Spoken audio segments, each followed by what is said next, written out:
The sound of the slap didn't just echo through the quiet diner, it shattered the soul of a small town. One moment, 68-year-old Michael Della Torre was reaching for his coffee. The next, he was on the floor, his glasses skidding across the tile, while Sheriff Erica Mullen stood over him like judge, jury, and executioner. She thought her badge made her untouchable. She thought the elderly black man was nobody, just another face she could intimidate, another citizen she could terrorize without consequence. She didn't know that the trembling in his hands wasn't fear, it was rage, barely contained by a lifetime of dignity. And she certainly didn't know that the phone call he would make would bring down a reckoning so powerful, so absolute, that her badge wouldn't just be stripped.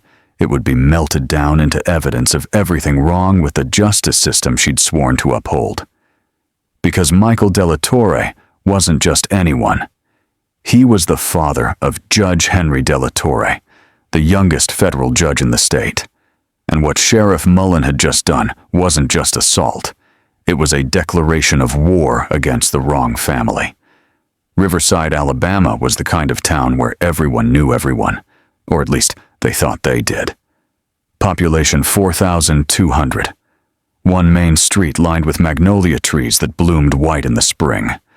2 churches, one Baptist, one Methodist. 3 bars that the churches pretended didn't exist. And one sheriff who ruled with an iron fist wrapped in a smile that never reached her eyes. The town sat along the Tennessee River, founded in 1823 by cotton farmers who built their wealth on the backs of enslaved people. That history wasn't taught in the schools. It wasn't discussed at town council meetings. It was buried, like so many inconvenient truths, under layers of heritage and tradition. But history has a way of refusing to stay buried. Sheriff Erica Mullen had been in power for 8 years.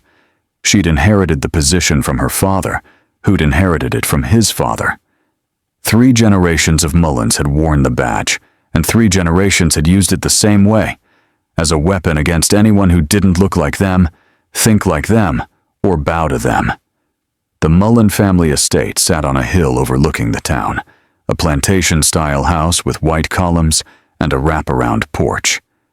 It had been in the family since 1834, and the original structure had burned during the Civil War, but it was rebuilt in 1868, using money the Mullens had hidden from the Union Army. Local legend said there was still Confederate gold buried somewhere on the property, though no one had ever found it. What people did find, if they looked, was a pattern of abuse stretching back generations. Erica's great-great-grandfather had been sheriff during Reconstruction, using his badge to terrorize freed slaves. Her great-grandfather had been sheriff during Jim Crow, enforcing segregation with nightsticks and attack dogs. Her grandfather had been sheriff during the Civil Rights era, arresting freedom riders and looking the other way when the Klan burned crosses. And her father, Sheriff Thomas Mullen, had been in charge during the 1990s and 2000s, perfecting a more modern form of racism, the kind that didn't use slurs in public, that hid behind law and order rhetoric, that built cases on selective enforcement and convenient amnesia. Erica was different from her father and grandfather in only one way. She was smarter. She had a degree in criminal justice from Auburn University. She'd gone through the FBI National Academy training program. She knew the law inside and out, which meant she knew exactly how to break it without getting caught. She didn't use slurs in public. She didn't join rallies. She was a modern racist, the kind who smiled for cameras, talked about community safety, and used legal language to justify illegal actions. She pulled over cars with out-of-state plates and smelled marijuana. She stopped and frisked black teenagers for matching the description. She raided homes based on anonymous tips that she herself had called in. She knew exactly how far she could push before the system would push back. Or so she thought. Michael Della Torre had lived in Riverside for 43 years. He'd moved there in 1981 as a young man of 25, one of the first black families to integrate the town after the fair housing laws finally started being enforced in rural Alabama. He'd been born in Birmingham, the son of a steelworker and a seamstress. He'd grown up during the Civil Rights Movement, had attended the 16th Street Baptist Church, though thankfully not on the Sunday in 1963 when the bomb went off. He'd marched with Dr. King as a teenager. He had been arrested twice for sitting at whites-only lunch counters, had the scars to prove it. But Michael wasn't an activist by nature. He was a teacher. He believed in the quiet power of education, of reaching young minds before hate could take root. He'd earned his teaching degree from Alabama State University, then his master's from the University of Alabama. He'd applied to teaching positions all over the state, but most schools in the 1970s weren't interested in hiring black teachers, regardless of qualifications. Riverside had been desperate. Their history teacher had quit mid-semester to take a job in Atlanta, and they couldn't find a replacement. The superintendent, a pragmatic man named Harold Chen, had looked at Michael's credentials and made a decision that half the town condemned. He hired him. Michael had faced the slurs and the burning trash on his lawn, the accidental property damage. Someone slashed his tires 3 times in the first month. Someone spray-painted a racial slur on his front door. Someone left a noose hanging from his mailbox. But he'd stayed. He'd taught with excellence and passion. He'd treated every student, black, white, rich, poor, with the same respect and high expectations. And slowly, grudgingly, the town had come to respect him. Not everyone, of course. The Mullins had always hated him. But enough people, especially the students he'd taught and their parents, that he'd carved out a life there. He'd married a woman named Sarah, a nurse from Montgomery. They'd raised a son, Henry, in the little house on Maple Street, with the oak tree in the front yard and the garden in the back.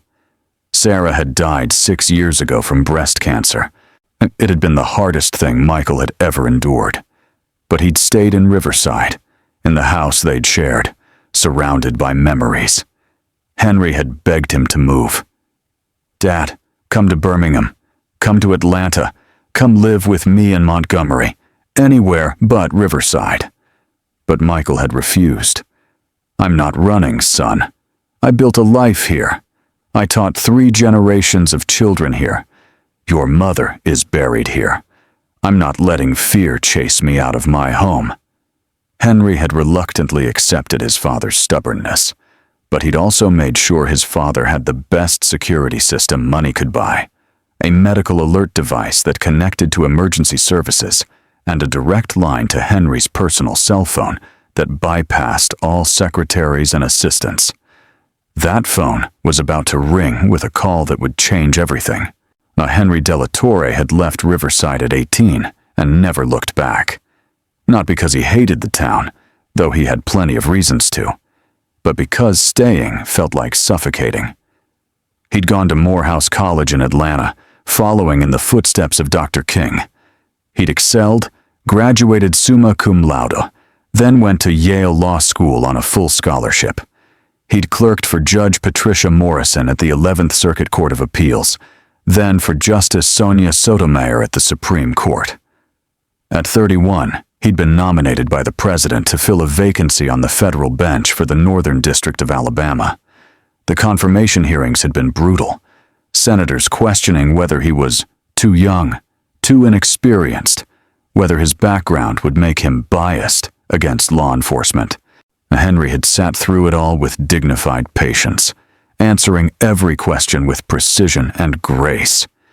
He'd been confirmed by a narrow margin, becoming at 34 the youngest federal judge in the circuit's history. Now, at 37, he'd built a reputation as brilliant, but tough.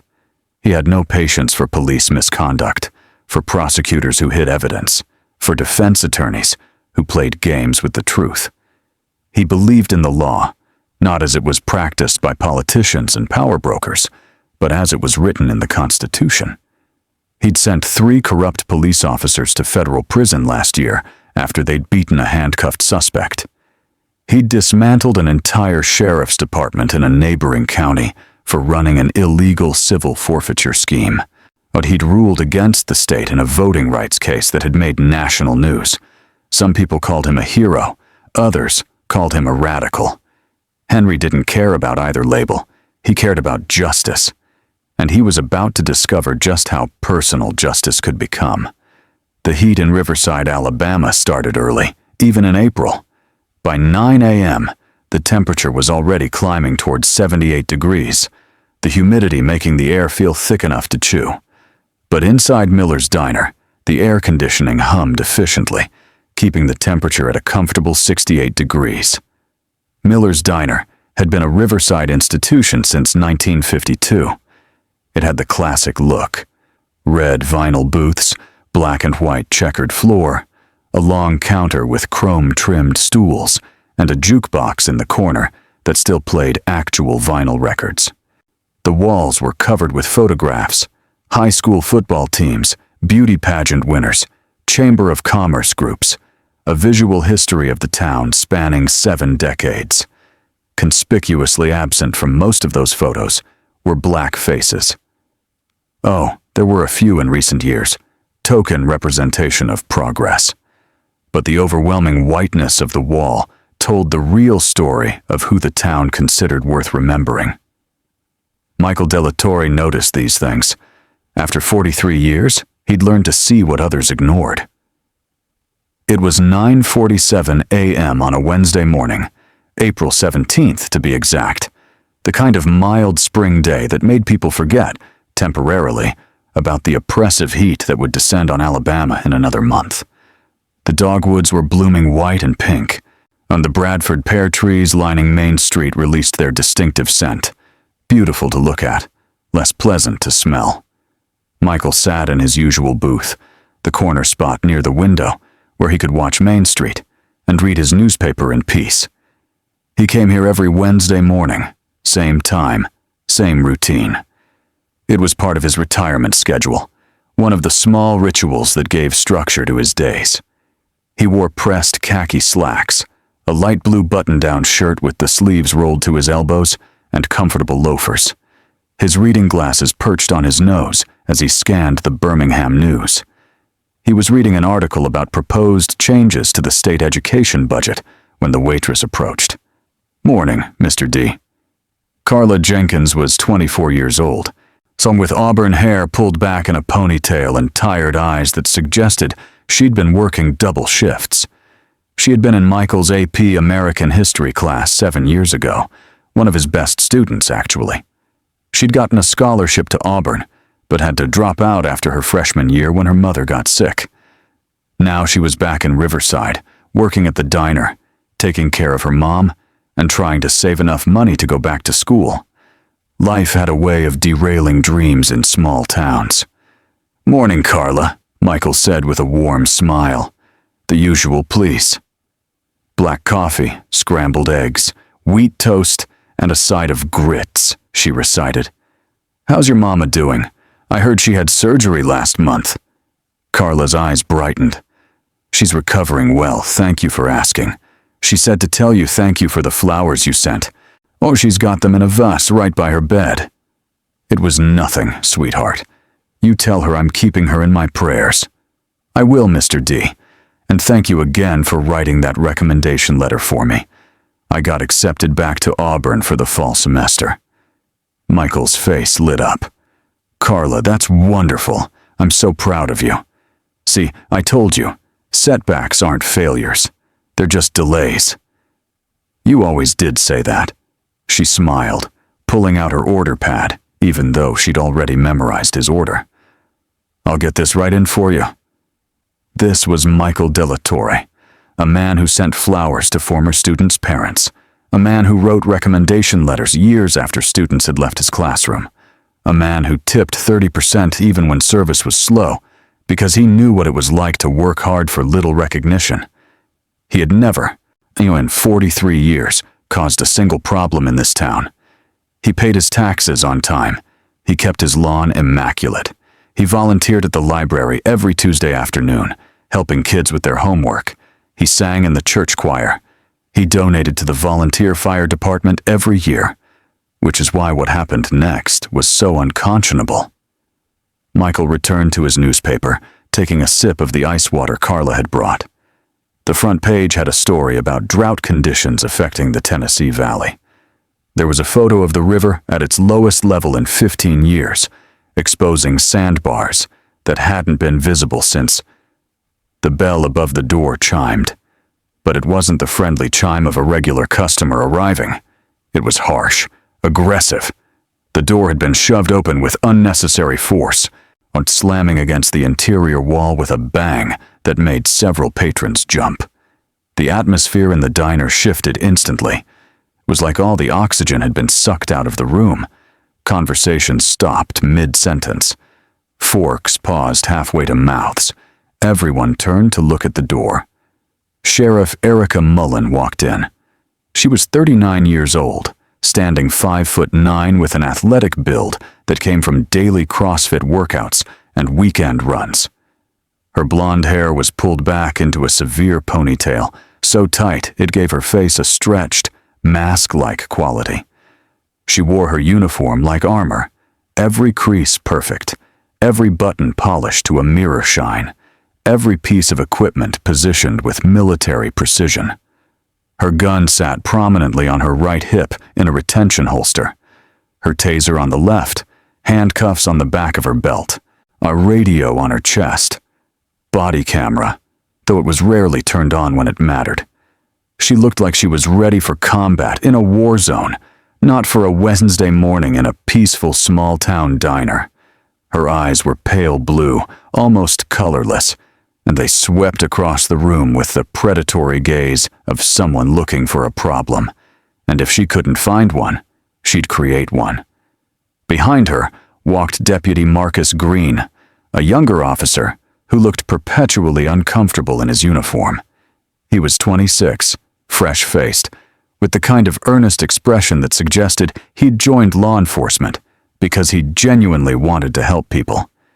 He'd only been with the department for 8 months, and already he'd seen things that made him question his career choice. Things like Sheriff Mullen pulling over a black teenager for driving suspiciously at 2 p.m. on a Saturday. Things like Sheriff Mullen searching a Latino family's car during a traffic stop and finding a bag of marijuana in a location she'd searched twice before claiming to discover it on the third pass. Things like Sheriff Mullen screaming at a homeless veteran, calling him a waste of space, and threatening to arrest him for loitering outside the public library. Green had joined to be one of the good guys. Instead, he was learning that sometimes the badge didn't make you the hero. It just gave you legal cover to be the villain.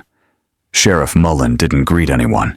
She didn't acknowledge the nervous waves from a few of the older white patrons who were trying to stay on her good side.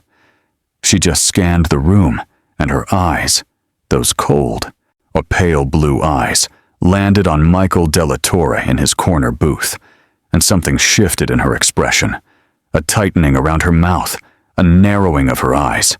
She'd been looking for someone to remind who was in charge, and she'd found him. "Deputy Green," she said loudly, making sure the entire diner could hear. Her voice was sharp, with the flat vowels of North Alabama. "You see that vehicle parked outside? The old Buick?" Green looked through the window. Michael's 2008 Buick LeSabre sat in a parking space on Main Street, perfectly centered between 2 white lines. "Yes, ma'am," Green said carefully. "It's parked illegally," Mullen declared. "The rear tire is over the line into the handicapped space. That's a violation of City Code 742. Green squinted, looking more carefully. The car was nowhere near the handicapped space, which was 3 spots down. The Buick was perfectly parked, as far as he could tell. "Sheriff, I don't think... Are you questioning my observation, Deputy?" Mullen's voice dropped to a dangerous whisper, but in the silent diner, everyone heard it. Green swallowed hard. He'd made this mistake before, contradicting her in public. Last time, she'd made him do inventory of the evidence room for 2 weeks straight, a mind-numbing task that involved counting every single item in storage and writing reports on each one. "No, ma'am," he said quietly. It looks fine to me, but you're the sheriff." Mullen's jaw tightened. She hated being contradicted, even gently, even when she was wrong. Especially when she was wrong. She turned to address the diner. "Whose vehicle is that?" In his booth, Michael's stomach clenched, and he knew that car was parked perfectly. He'd been extra careful when he pulled in, as he always was. Michael had learned decades ago that black people didn't get the luxury of making small mistakes. A white person could park crooked and get a polite request to adjust. A black person could park perfectly and still get harassed. But he also knew that facts didn't matter when Sheriff Mullen decided to target someone. Michael carefully folded his newspaper, took off his reading glasses and set them on the table. He took a slow breath, preparing himself for whatever was about to happen.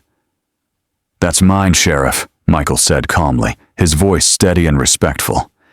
Every eye in the diner was now on him. Some people looked sympathetic. Others looked nervous, as if proximity to trouble might make them targets too.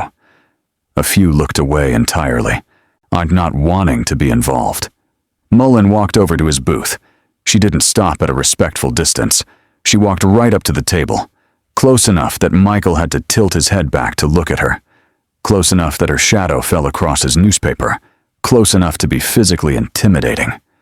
Up close, Michael could see the details that television cameras missed. The way her hand rested on her gun, not quite touching it, but close enough to be a threat. The slight curl of her lip that suggested disgust.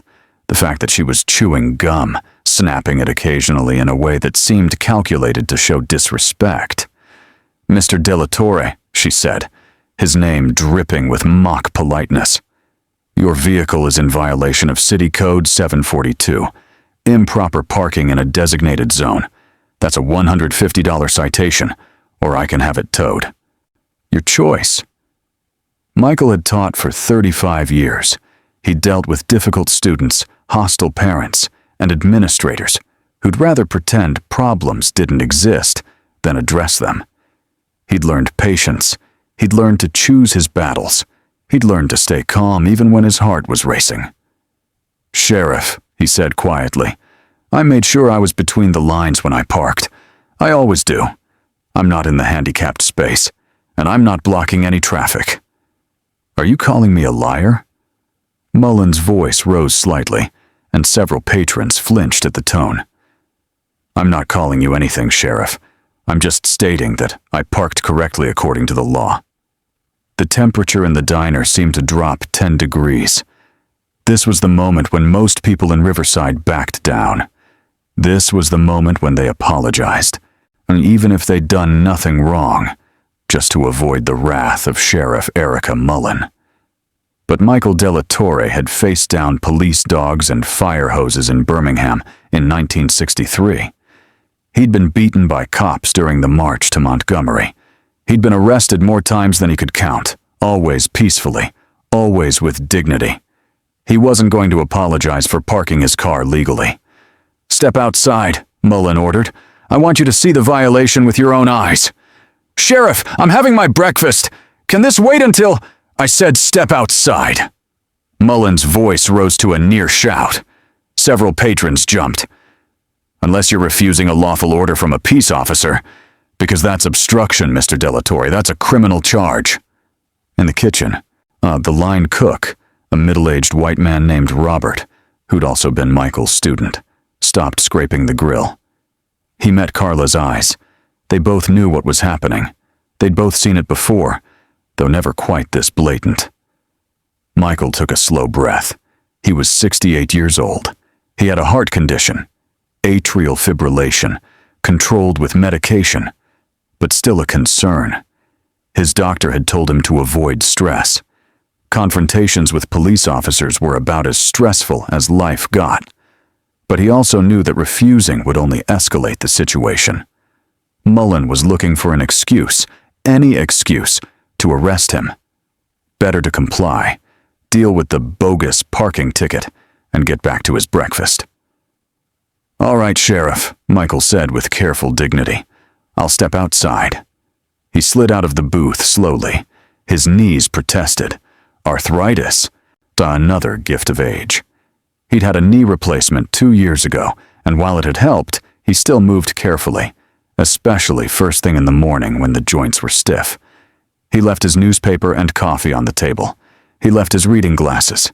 He looked at Carla, who was standing behind the counter with her hand over her mouth, her eyes wide with worry. "I'll be right back, honey," he said softly, trying to reassure her. "Don't let my eggs get cold." But as he walked toward the door, following Sheriff Mullen, he had a sinking feeling that he wouldn't be coming back to finish his breakfast. Behind the counter, Carla pulled out her phone with trembling hands. She opened the camera app. She didn't know what was about to happen, but she had a bad feeling, and she wanted proof. Outside, the morning sun was bright and warm, and the air smelled of honeysuckle from the bushes planted outside the hardware store 2 doors down. A few cars passed on Main Street, a pickup truck, a minivan, a police cruiser from the neighboring county. Normal, peaceful, small town Wednesday morning. Michael's Buick. LeSabre sat exactly where he'd left it, in a parking space on Main Street. The car was old but well maintained, with only 87,000 miles despite being 16 years old. Michael took care of his possessions. The car was washed every Saturday, the oil changed every 3,000 miles like clockwork, the interior vacuumed monthly. The parking space was clearly marked with white paint. The car sat perfectly centered between the lines. 3 spaces to the left was a handicapped space, marked with the blue and white symbol. Michael's car was nowhere near it. "Sheriff," Michael said gently, or gesturing toward the car, "as you can see, my vehicle is properly parked. I'm between the lines. I'm not blocking traffic, and I'm nowhere near the handicapped space." Mullen walked to the car. She studied it, her face reddening as she realized he was absolutely correct. The parking job was perfect. There was no violation, not even a technical one. But Sheriff Erica Mullen had never been good at admitting she was wrong. "The alignment is off," she said, gesturing vaguely at the car. "The way it's positioned creates a visual obstruction for vehicles pulling out of the spaces adjacent to it." "Sheriff, with all due respect, there's no law against visual obstructions from properly parked vehicles. I've parked in this exact spot dozens of times over the years, and no one has ever had a problem." "I have a problem," Mullen snapped. She stepped closer to him, invading his personal space.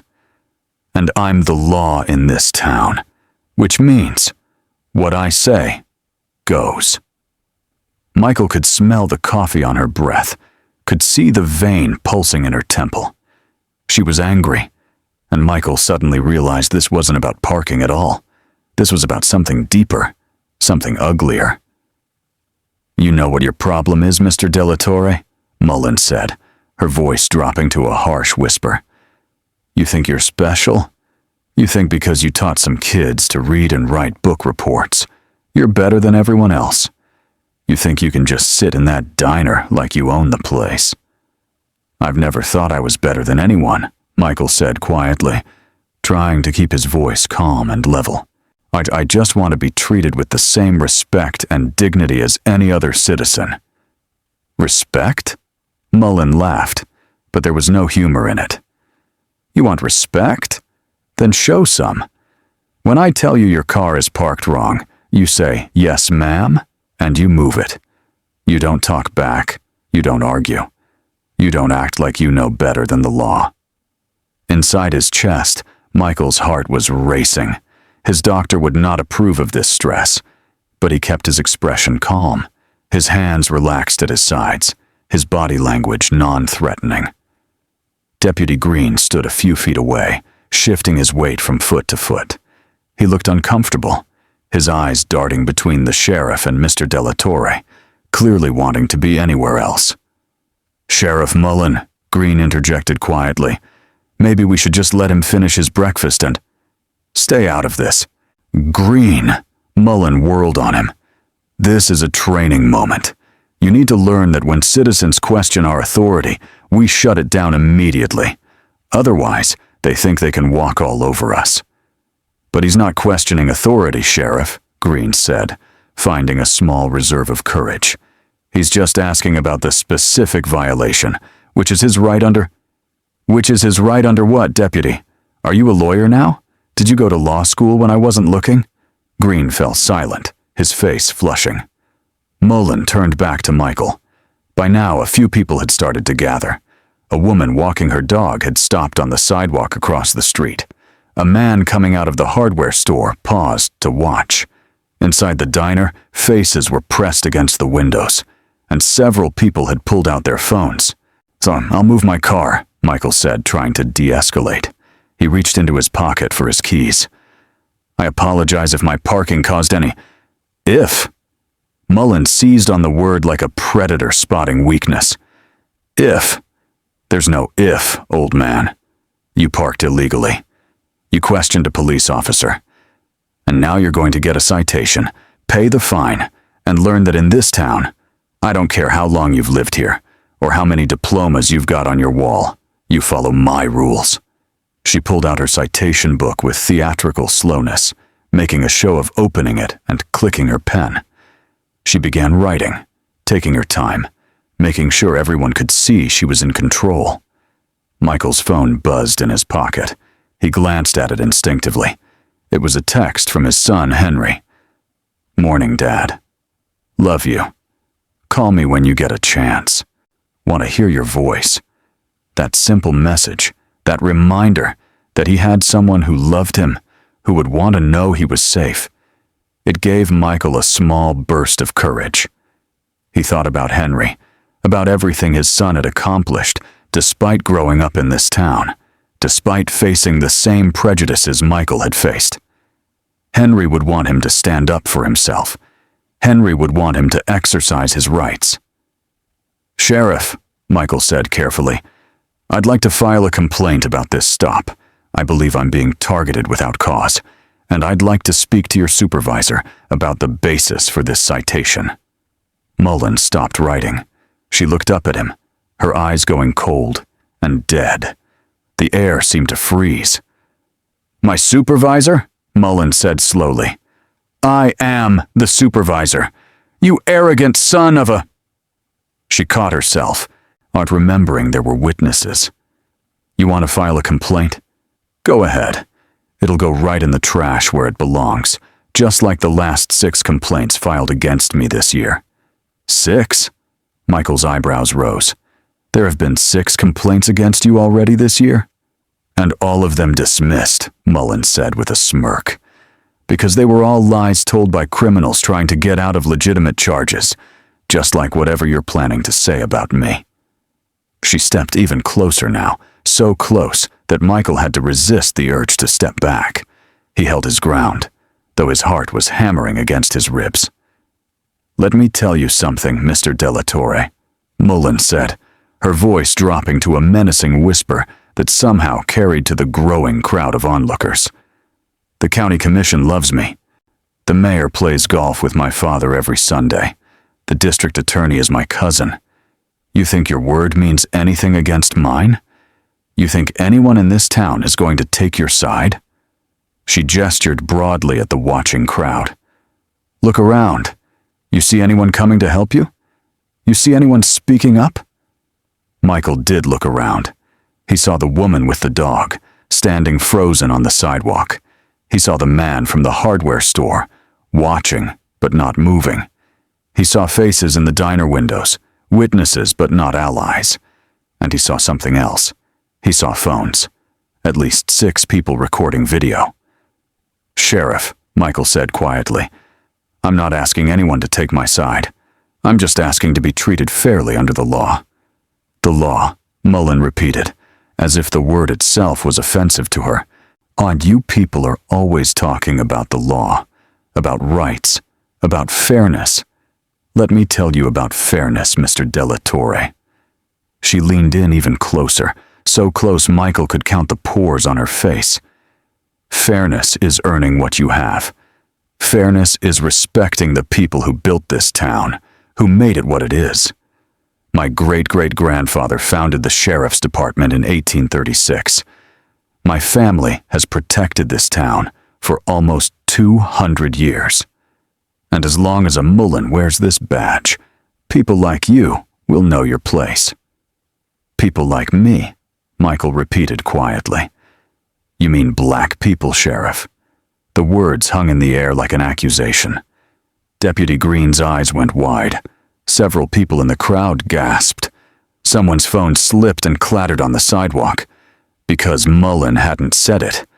She danced around it, had used coded language, maintained plausible deniability. But Michael had named it.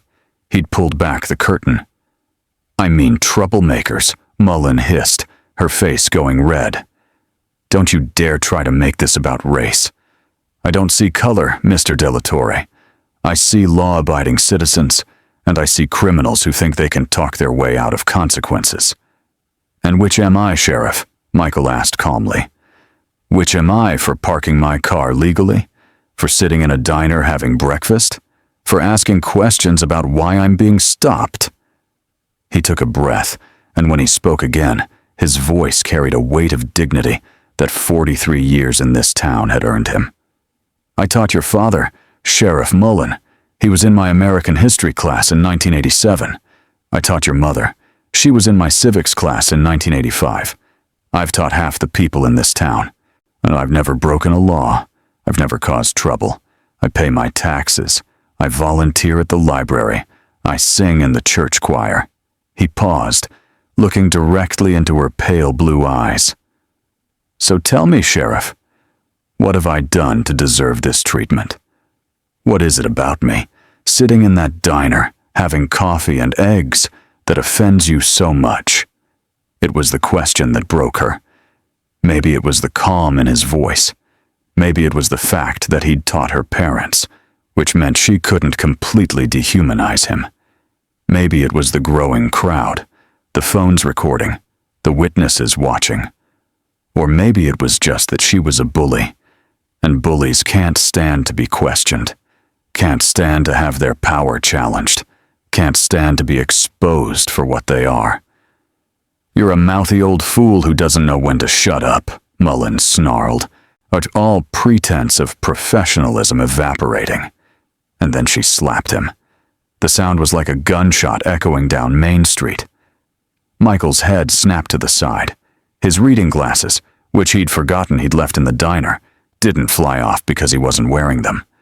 But his false teeth, which he'd gotten after losing several molars in a routine traffic stop back in 1972, rattled in his mouth.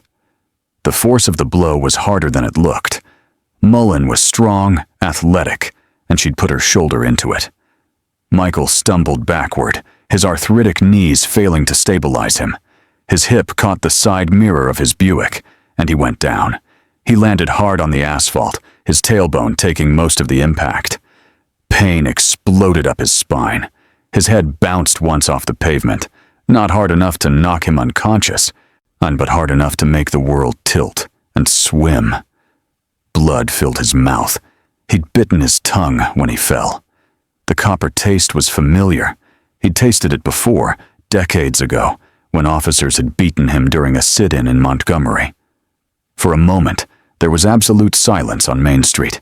Then chaos erupted. "Oh my God!" someone screamed from the crowd. "Did she just—" Another voice, shocked and disbelieving. "Call 911. That was Carla, her voice shrill with panic, running out of the diner. Deputy Marcus Green stood frozen for 3 full seconds, his training warring with his disbelief. Then his legs started working again, and he rushed forward, dropping to his knees beside Michael.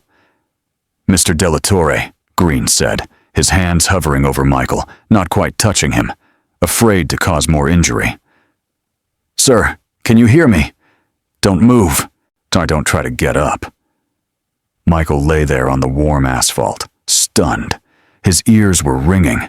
His vision was swimming in and out of focus. He could taste blood, lots of it, mixing with the morning's coffee.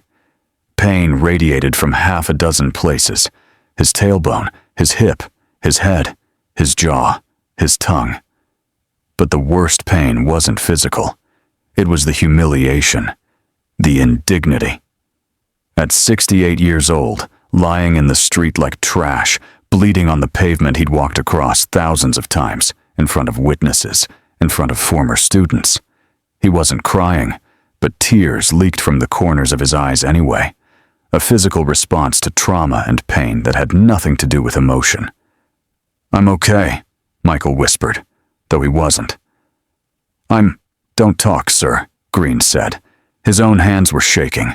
He pulled his radio from his belt. "Morse dispatch. This is Deputy Green.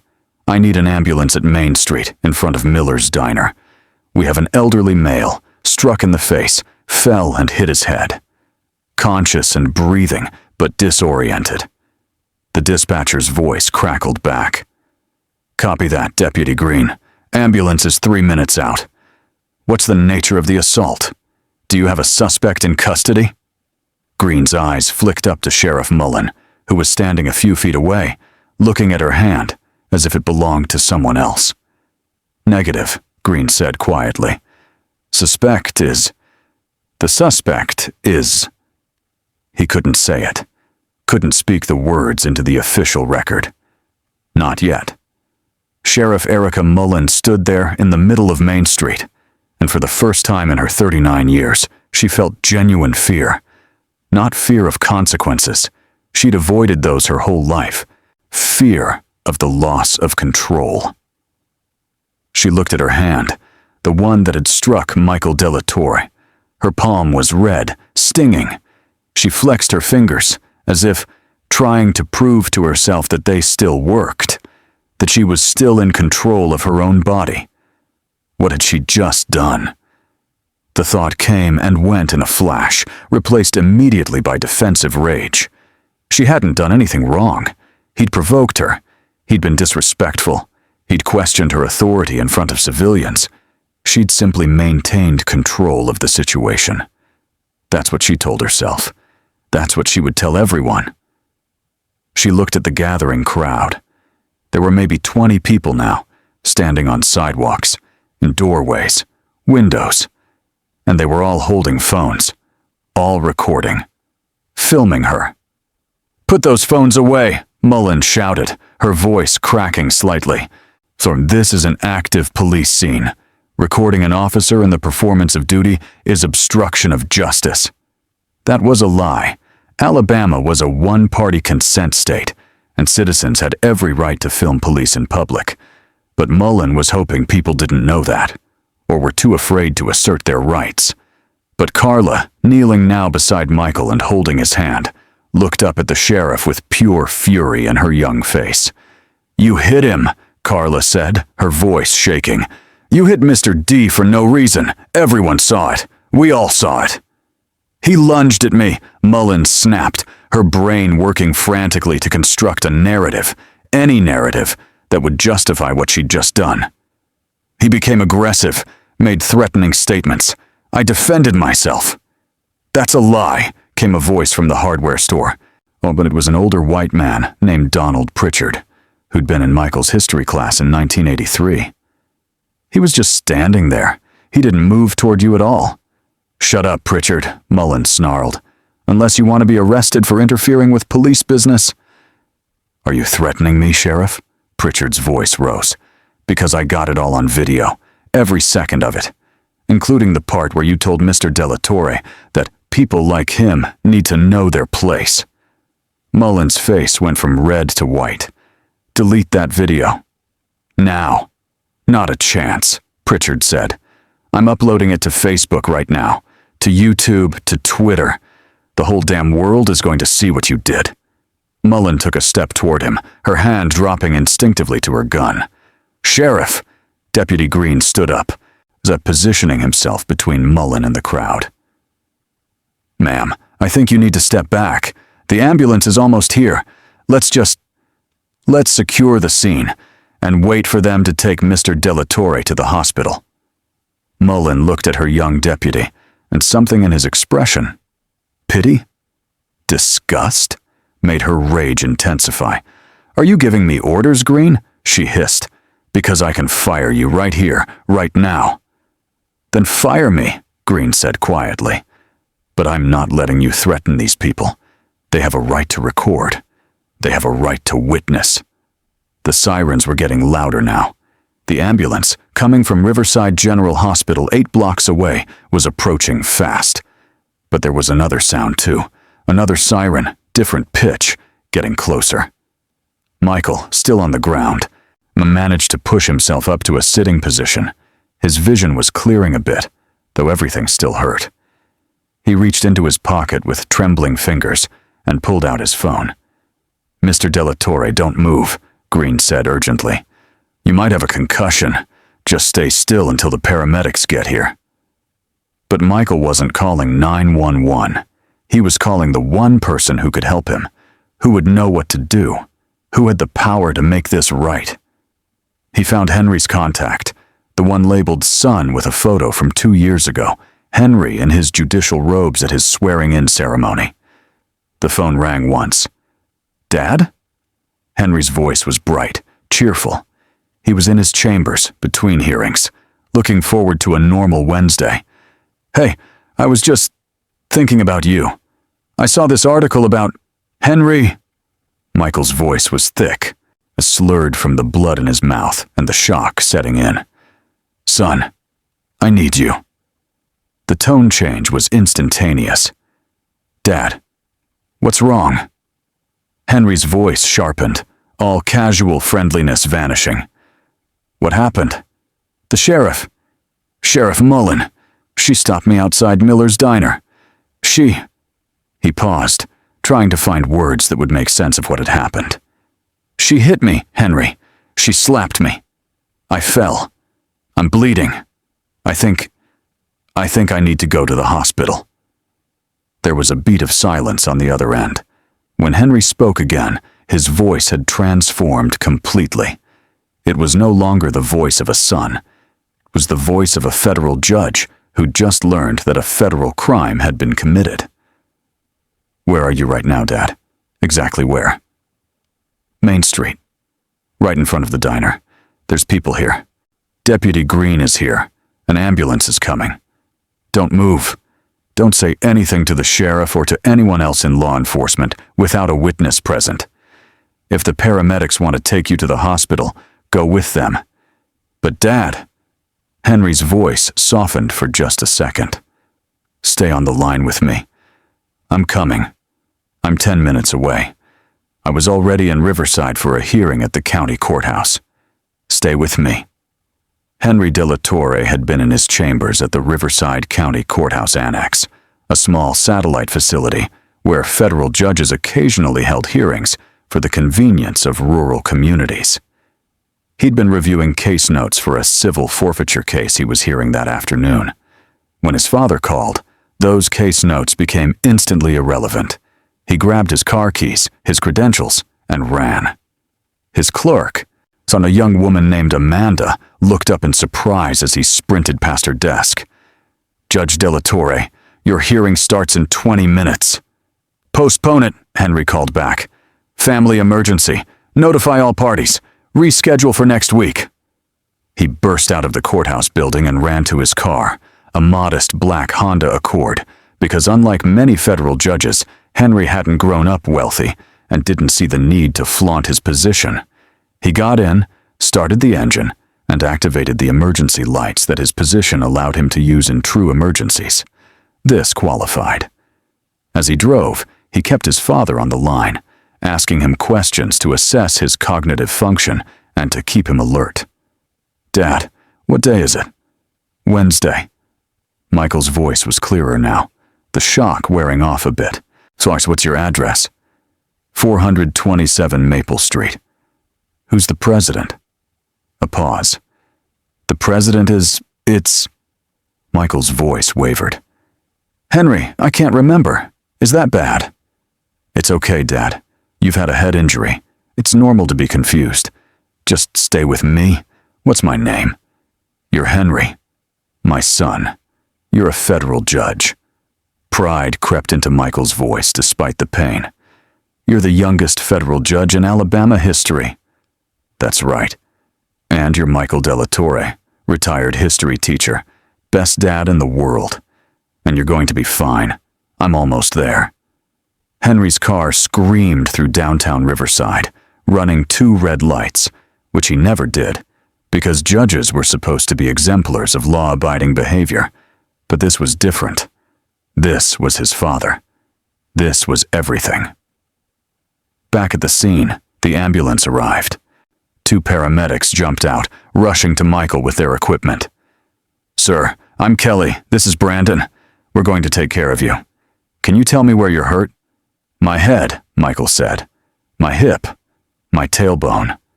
My mouth." Kelly, a woman in her 40s with kind eyes, began her assessment. She checked his pupils, his pulse, his blood pressure. She gently probed the back of his head where it had hit the pavement. "You've got a laceration on your scalp, but it's not deep. You're going to need stitches. Your blood pressure is elevated. Do you have hypertension?" "I take medication for it," Michael said. "Losartan, 50 milligrams. "Okay, good. We're going to transport you to Riverside General. Do you want to walk to the ambulance, or would you like us to bring the stretcher?" "I can walk," Michael said, trying to preserve some dignity. "So, Mr. Delatorre, I really think—" Brandon started. "Let me help him," Deputy Green said. He offered his arm, and Michael took it, allowing the young officer to help him to his feet. Pain shot through Michael's hip and back. His head swam, but he stood, and with Green's support, he shuffled slowly toward the ambulance. Sheriff Mullen watched this procession with growing rage and fear.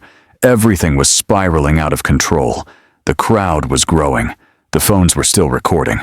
And now Delatorre was being treated like some kind of victim when he was the one who'd provoked the whole thing. "Wait," Mullen said, stepping forward. "Where do you think you're going?" "To the hospital, Sheriff," Green said quietly. "Where you should have sent him immediately after striking him." "He's not going anywhere," Mullen declared. "He's under arrest." The crowd erupted in angry shouts. "For what?" Carla yelled. "For assaulting a police officer, resisting arrest, disorderly conduct, and disturbing the peace," Mullen rattled off. "Deputy Green, handcuff the suspect." Green looked at her like she'd lost her mind. "Sheriff, he's bleeding from a head wound. He needs medical attention." "He can get medical attention in custody. Now cuff him, or I'll do it myself." That's when the black Honda Accord with emergency lights flashing screamed to a stop in the middle of Main Street, blocking traffic. Judge Henry Delatorre stepped out. Henry Delatorre was 37 years old, but carried himself with the authority of someone much older. He was 6 feet tall, lean and athletic from daily runs and weekend basketball games. He wore a dark gray suit, white shirt, a burgundy tie, the uniform of the federal judiciary. His wire-rimmed glasses gave him a scholarly look, but his eyes, brown and intense, held a sharp intelligence that missed nothing. He moved with purpose, his federal credentials already in his hand.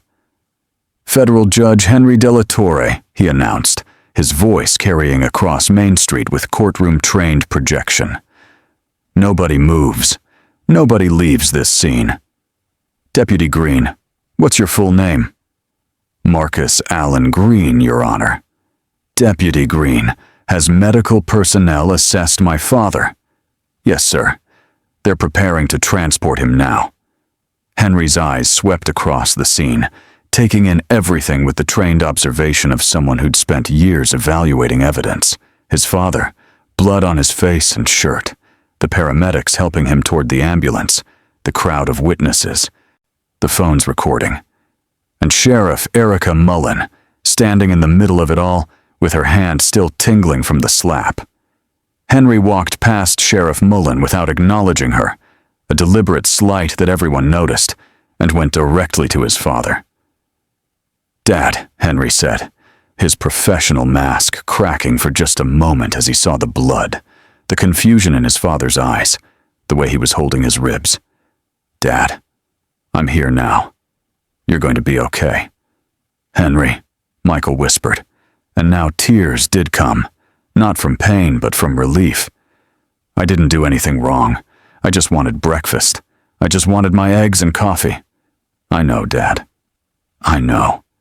Henry gently examined his father's face, tilting it toward the light, checking the swelling on his jaw. Then he turned to the paramedics. Kelly, I see your name tag. What's your assessment? Possible concussion, facial contusion, laceration to the scalp requiring sutures.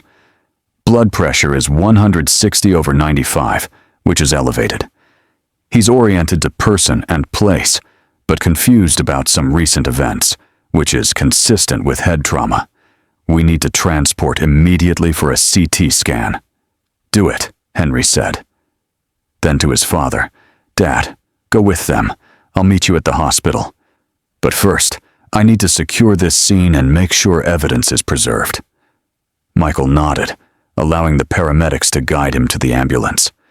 As they loaded him inside, Henry turned to face Sheriff Erica Mullen. The sheriff had used the time during Henry's arrival to try to compose herself. She stood with her shoulders back, her face a mask of professional neutrality, her hand resting on her belt. Judge Della Torre, she said, her voice controlled and formal. There's been an unfortunate incident here. Your father became combative during a routine parking enforcement stop. He used threatening language, made aggressive movements toward me. I was forced to defend myself using minimal necessary force. Henry let her finish. He didn't interrupt. He simply stood there, his face expressionless, letting her dig her own grave with every word. When she finally fell silent, Henry spoke. His voice was quiet, but it carried the weight of absolute authority. Sheriff Mullen, you are under investigation by this court for assault under color of law, a violation of 18 U.S.C., Paragrafo 2 gatos, o 42. Anything you say from this moment forward will be documented and can be used in federal proceedings against you. Mullen's carefully composed expression cracked slightly. Federal proceedings? Judge, with all due respect, this is a local matter, a county issue. The federal courts don't have jurisdiction over routine law enforcement actions in 18 U.S.C., Section 242, Henry interrupted, his voice sharp as a scalpel. Deprivation of rights under color of law. When a law enforcement officer uses their position of authority to assault a civilian, violate their constitutional rights, or deprive them of liberty without due process, that becomes a federal civil rights case. I have jurisdiction, Sheriff, and you just committed that crime in front of approximately 30 witnesses. He gestured at the crowd, at the phone still recording. At least a dozen of whom are currently recording video that will show, frame by frame, exactly what happened here. Mullen's face went pale. He lunged at me. He was aggressive. He threatened me. Deputy Green, Henry said, not taking his eyes off Mullen. You were present during this entire interaction. Did my father lunge at Sheriff Mullen? Green swallowed hard. This was the moment that would define his career, possibly his life. He could lie, protect his superior officer, maintain the thin blue line. Or he could tell the truth and face the consequences. Marcus Allen Green was 26 years old. He'd joined law enforcement because his grandfather had been a cop, a good one, who'd walked a beat in Mobile and treated everyone with respect. His grandfather had told him, "The badge doesn't make you better than anyone. It just means you're expected to be better than everyone. Live up to that, or turn it in." Green made his choice. "No, Your Honor," he said clearly. Mr. Della Torre did not lunge at the sheriff. He was standing still, speaking calmly. He questioned the basis for the parking citation, but was not aggressive in any way. Sheriff Mullen struck him without provocation. "You're lying!" Mullen shrieked, all composure evaporating. "You're covering for him. You're—" "Sheriff," Henry said quietly, dangerously, "I suggest you exercise your right to remain silent, because every word out of your mouth is making your situation exponentially worse." He turned to the crowd. I need anyone who recorded video of this incident to stay here. You're material witnesses to a federal crime. Deputy Green, I'm placing you in temporary command of this scene. Secure all video evidence. Take written statements from every witness.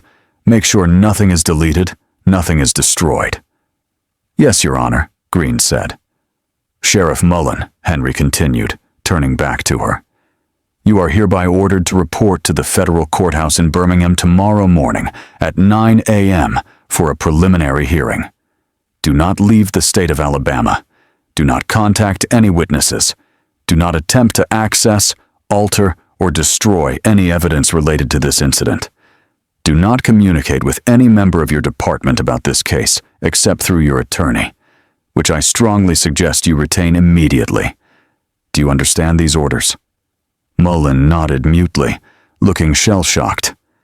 I need a verbal answer, Sheriff. Yes, Mullen whispered. I understand. Good. So now step away from my crime scene. As Sheriff Mullen walked slowly back to her patrol car, she felt the weight of 30 witnesses watching her. She heard their whispers. She saw their phones, still recording, documenting every moment of her humiliation. For the first time in her 39 years, Sheriff Erica Mullen wasn't the most powerful person in the room. She was powerless, and she had no idea how to handle that. Henry watched her go, then turned to Deputy Green. Deputy, I need to get to the hospital. But before I go, I want to make something very clear. You did the right thing here today. It took courage to stand up to your superior officer. It took integrity to tell the truth when lying would have been easier. Don't let anyone tell you otherwise. Thank you, Your Honor, Green said. I couldn't let it stand. Mr. Delatorre taught my older sister. He's a good man. What she did to him, he shook his head. It wasn't right. No, Henry agreed. It wasn't. And we're going to make sure she faces consequences for it. He collected business cards from every witness, made sure Deputy Green had control of the scene, then got back in his car and drove to the hospital.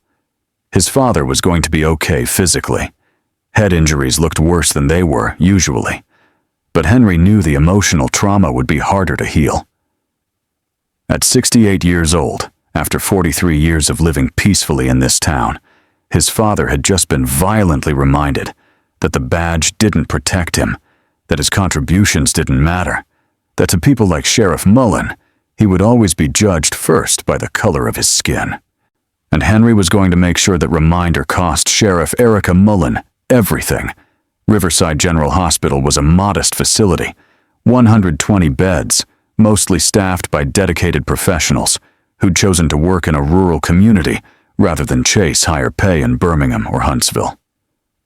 The emergency department was quiet that Wednesday morning. Just a kid with a possible broken arm from falling off a bike, and an elderly woman with chest pains that turned out to be severe indigestion. Then Michael Delatorre arrived, and suddenly things got very busy. Not because his injuries were life-threatening, they weren't, but because within minutes of his arrival, word had spread through the hospital staff. Sheriff Mullen just assaulted Judge Delatorre's father in public. Dr. Sarah Chen, the ER attending physician, was a 42-year-old woman who'd done her residency at Johns Hopkins and could have worked anywhere. She'd chosen Riverside because it was her hometown, because she believed rural communities deserved quality health care. She also happened to have been in Michael Delatorre's AP history class in 1998. Mr. D, she said, rushing into the exam room where paramedics had just transferred Michael to the hospital bed. What in God's name happened to you? Hello, Sarah, Michael said weakly. He managed a small smile despite the pain. Guess I should have stayed home this morning. Dr. Chen's expression was furious as she began her examination. Kelly already briefed me. Sheriff Mullen did this. It happened very fast, Michael said. He was starting to feel the full extent of his injuries now that the adrenaline was wearing off. Everything hurt. Tell me about your pain on a scale of 1 to 10. My head is about a 6. My hip and tailbone are an 8. My mouth hurts, but I don't think any teeth are loose. Dr. Chen gently probed the back of his skull. You've got a 3-centimeter laceration here. I'm going to need to do a CT scan to rule out intracranial bleeding, but your neurological exam looks good. Pupils are equal and reactive. You're oriented to time and place now. No signs of increased intracranial pressure. She stepped back, looking at him with a mixture of professional assessment and personal anger. Mr. D, I have to ask, did you hit your head when you fell? Or did she hit you hard enough to cause these injuries? I hit my head when I fell after she slapped me. The slap itself. Michael touched his jaw gingerly. It knocked me off balance. I'm not as stable as I used to be. She assaulted a 68-year-old man with known cardiovascular issues, Dr. Chen said, making notes in the chart. I'm documenting everything. These injuries tell a story, Mr. D, and I'm making sure it's told accurately. The exam room door opened, and Henry walked in. He'd run from the parking lot, his tie loosened, his jacket open, his usual judicial composure completely abandoned. Dad, he said, going immediately to the bedside and taking his father's hand. I'm okay, son, Michael said. A little bruised, a little shaken, but okay. Dr. Chen, Henry said, recognizing her. Sarah, thank you for taking care of him. Judge De La Torre, Dr. Chen said. She'd always been formal with authority figures, even when she'd known them in different contexts. I'm going to take excellent care of him. But Henry, I need you to know. These injuries are consistent with assault. The laceration on his head is from hitting pavement. The facial bruising is from being struck with an open hand by someone with significant force. The hip and tailbone injuries are from a hard fall. This wasn't a defensive maneuver. This was an attack. I know, Henry said grimly, and it's all on video, at least a dozen different angles. He turned to his father. Dad, I need you to tell me exactly what happened. Every detail. Start from when you got to the diner this morning. Over the next 20 minutes, Michael recounted the entire encounter. He spoke slowly, carefully, remembering as much as he could. Henry took notes on his phone, asking clarifying questions, building a timeline. When Michael finished, Henry was quiet for a moment, processing. She stopped you for parking legally, he said. Yes. She escalated when you questioned her. Yes. She made statements about people like you knowing their place. Yes. And then when you asked her directly if she meant black people, she struck you. Michael nodded. It wasn't heat of the moment, Henry. She was angry, yes, but she was also calculated. Like she knew exactly what she was doing and thought she could get away with it. She thought wrong, Henry said. He stood, pacing the small exam room. Okay, here's what's going to happen. Dr. Chen is going to finish your examination and treatment. You're probably going to be admitted overnight for observation. I don't need to stay overnight, Michael protested. Dad, you have a head injury. You're staying. No arguments. Henry's voice carried the tone he used in the courtroom when lawyers tried to debate his rulings. While you're here, I'm going to make some phone calls. A lot of phone calls. Henry, what are you planning? I'm planning to ensure that Sheriff Erica Mullen never wears a badge again, and that she faces federal charges for violating your civil rights. But Dad, he sat back down, taking his father's hand again. I need to recuse myself from any direct judicial involvement in this case. I can't preside over proceedings involving my own father, so I'm calling in help. What kind of help? Henry smiled, but it wasn't a pleasant smile. The kind that makes sheriffs lose sleep. Over the next hour, while Dr. Chen sent Michael for a CT scan, which came back clear, no bleeding, no fractures, just soft tissue damage, Henry made his calls. First, FBI, Birmingham Field Office, Civil Rights Division. This is Judge Henry De La Torre. I need to report a federal civil rights violation under 18 U.S.C., paragraph 242. The perpetrator is Sheriff Erica Mullen of Riverside County. The victim is my father, Michael Delatorre. I have multiple witnesses and video evidence showing her assaulting him without provocation during a baseless traffic stop. The agent on the other end, a woman named Lisa Monroe, who'd worked civil rights cases for 15 years, listened intently. Judge Delatorre, I'm so sorry about your father. Is he receiving medical care? He's at Riverside General now. Mild concussion, facial contusions, lacerations. He'll recover physically, but Lisa, this wasn't an isolated incident. Mullen has a history of this behavior. I've heard rumors for years about her targeting minorities, but no one's ever been able to build a case that would stick. Until now, Monroe said. Judge, I'm opening an investigation immediately. I'll have agents in Riverside by this afternoon to collect evidence and interview witnesses. But given your relationship to the victim, you understand we'll need to handle this carefully to avoid any appearance of impropriety. I'm recusing myself from any judicial involvement, Henry assured her. But I'm going to be very involved as a family member and as a citizen. Lisa, I want this ironclad. No room for her to wriggle out on technicalities. You'll have it. Second call, Alabama Attorney General's Office. Third call, Department of Justice Civil Rights Division in Washington, D.C. Fourth call, Marcus Banks, Civil Rights Attorney. Marcus Banks was a legend in Alabama legal circles. He'd represented victims of police brutality, racial discrimination, and civil rights violations for 30 years. He'd won multi-million-dollar settlements against municipalities that thought they were untouchable. He was in his 60s now, contemplating retirement. But when Henry called and explained what had happened, retirement plans were instantly shelved. Henry, I'm taking this case. Pro bono. Your father shouldn't have to pay a dime to get justice. Marcus, that's not necessary. Yes, it is. Your father taught my daughter 20 years ago, encouraged her to apply to law school when everyone else told her she should be a teacher or a nurse because that's what black girls did. She's a federal prosecutor in Atlanta now, and it's because of Michael Delatorre.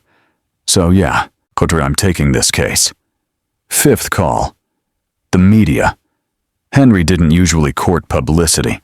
Judges were supposed to be above the fray. But this was different. This needed sunlight. This needed attention. This needed the world to see what had happened.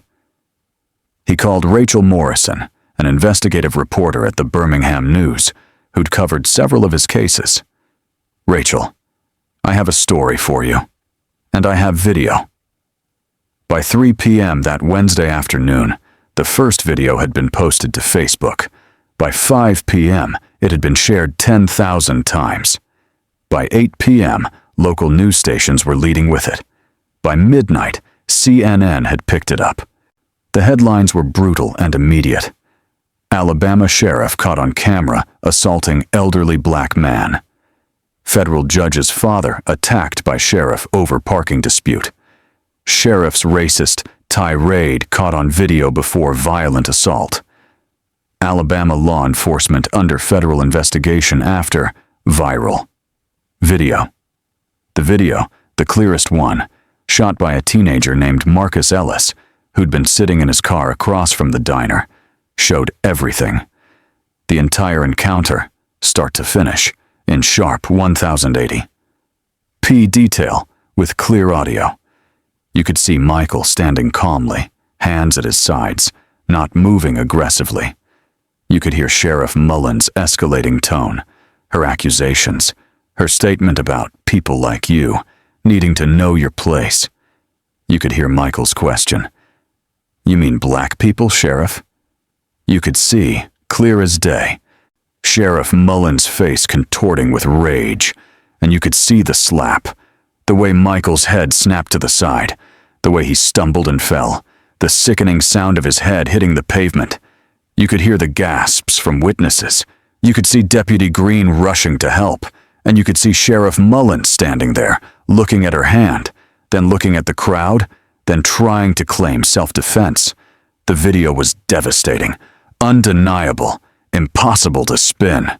The Riverside County Commissioner's office was flooded with over 3,000 phone calls in the first 24 hours, all demanding Mullen's resignation. The mayor's office, Mayor Thomas Pritchard, who'd been golfing buddies with Mullen's father, issued a carefully worded statement. "We are deeply concerned by the incident captured on video. The matter is under investigation by multiple agencies. We cannot comment on ongoing investigations, but want to assure the community that we take these allegations seriously." It was the kind of political non-statement that satisfied no one.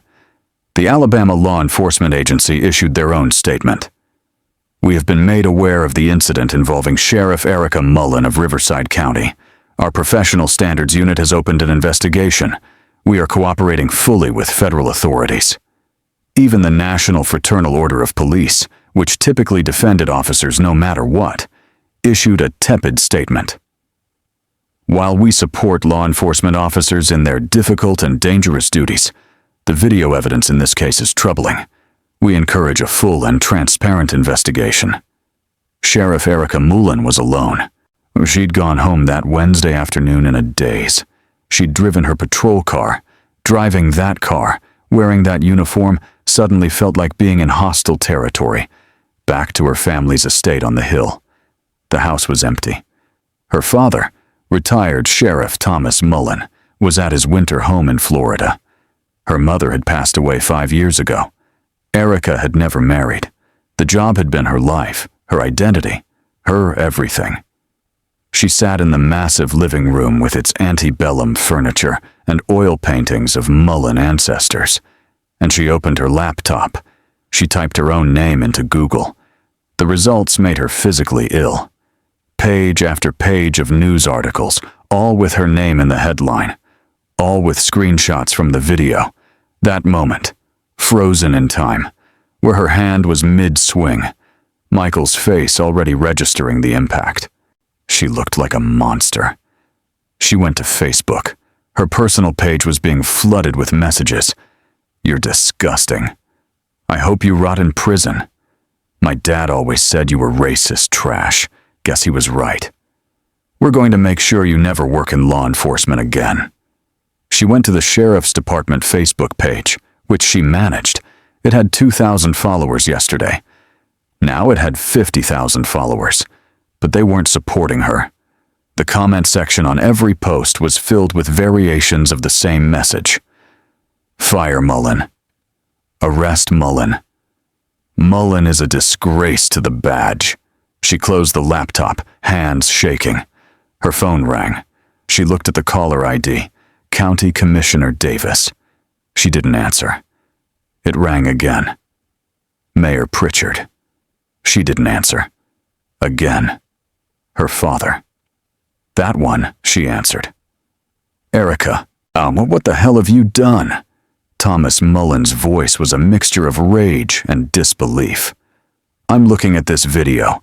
I'm getting calls from people I haven't heard from in 20 years. They're saying you assaulted Michael Delatorre. Tell me it's not true.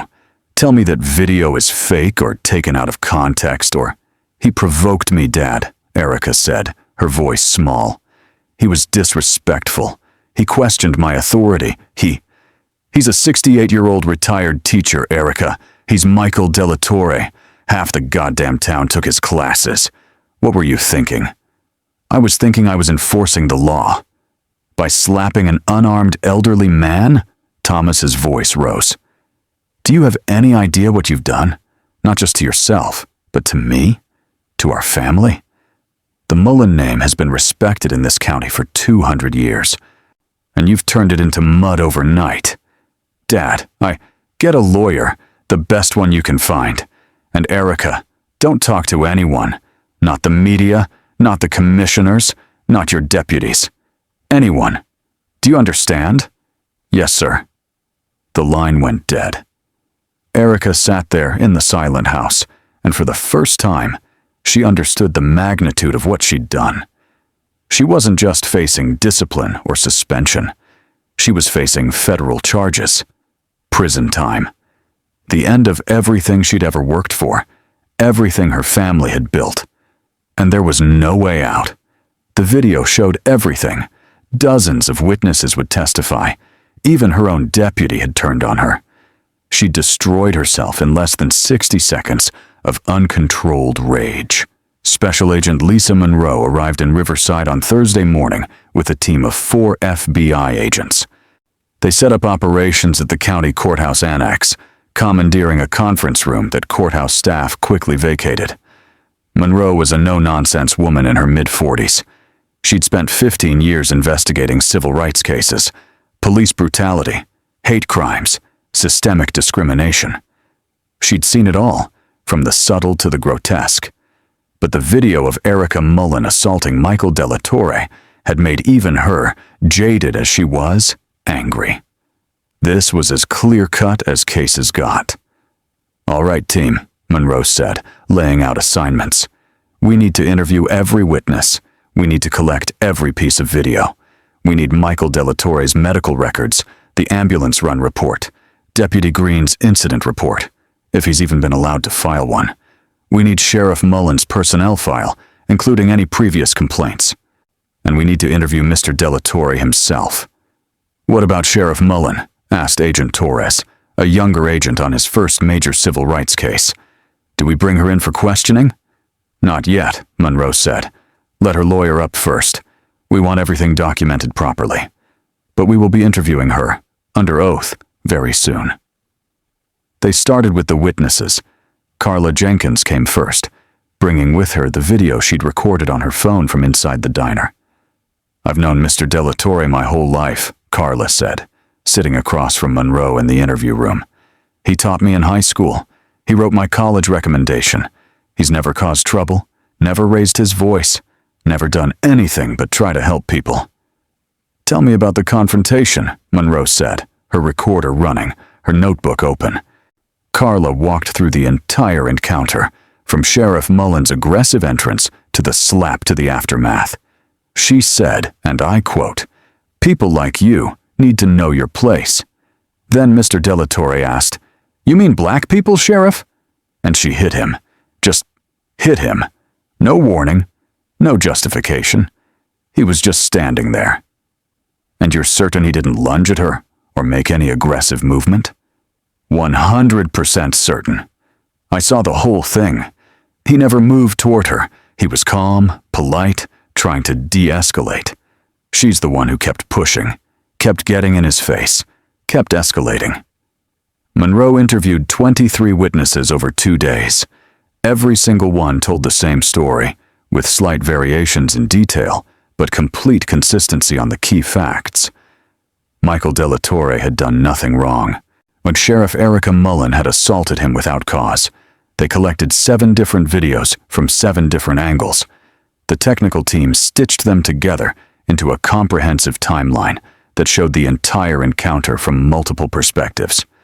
Monroe watched it 17 times, looking for anything at all, that might give credence to Mullen's claim of self-defense. There was nothing. On Friday, Monroe went to Riverside General Hospital to interview Michael Delatorre. Michael had been released Thursday afternoon, but had agreed to stay in town at Henry's insistence, checking into the Riverside Inn rather than going home to an empty house, where he'd just spent the night replaying the incident in his mind. Monroe found him in the inn's small breakfast area, sipping coffee and reading a paperback novel. To Kill a Mockingbird, sung appropriately enough. "Mr. Delatorre," Monroe said, introducing herself and showing her credentials. "I'm Special Agent Lisa Monroe with the FBI. Would you be willing to give me a formal statement about what happened Wednesday morning?" "Of course," Michael said. He closed his book. "Though I should warn you, I've told the story so many times in the past 2 days that I'm starting to feel like a broken record." "That's actually good," Monroe said with a slight smile. "Consistent repetition of facts suggests truth. If your story kept changing, that would be a red flag." They went to Michael's room, a modest space with a bed, a desk, a small TV, and Monroe set up her recording equipment. "This is Special Agent Lisa Monroe conducting an interview with Michael Delatorre on April 19th, 2024, at 9:17 a.m., regarding incident number 2024-CR-0847. Mr. De La Torre, you've been advised of your rights as a victim in a federal civil rights investigation, correct? Yes, ma'am. And you're providing this statement voluntarily? Yes, ma'am. Good. Let's start at the beginning. Tell me about Wednesday morning. Michael walked through the entire encounter again. He spoke slowly, carefully, trying to remember every detail. The parking, Sheriff Mullen's arrival, the false accusation, the escalating confrontation, the slap, the fall. Monroe asked clarifying questions, probed for details, made sure she understood exactly what had happened and in what order. Mr. De La Torre, did you at any point feel threatened by Sheriff Mullen? Yes, Michael said quietly. From the moment she walked into the diner, the way she looked at me, the way she approached, I knew I was a target. I've lived in Alabama for 68 years. I've been black in Alabama for 68 years. You develop an instinct for these things. Did you fear for your safety? Once the confrontation started, yes. She was angry, she was armed, and she had all the power. I was trying to de-escalate, trying to be calm and polite, because I know that's the only thing that sometimes works. But it didn't work this time. Why do you think she targeted you? Michael was quiet for a long moment. Honestly, I think it was the combination of being black and not immediately submitting to her authority. I questioned her. Politely, but I questioned her. And to someone like Sheriff Mullen, questioning from someone like me is the worst kind of insubordination. Monroe nodded, making notes. One more question, Mr. De La Torre. What outcome do you want from this investigation? Michael thought about it. I want accountability. I want her to face consequences for what she did. Not just to me, but to the dozens, maybe hundreds of other people she's done this to over the years, who didn't have video evidence, who didn't have a son who's a federal judge, who couldn't fight back. He paused, his voice thick with emotion. I want those people to know that their experiences mattered, that they weren't crazy, weren't making it up, weren't being too sensitive. I want Sheriff Mullen to lose her badge because she doesn't deserve to wear it. And I want this town to finally acknowledge that there's a problem.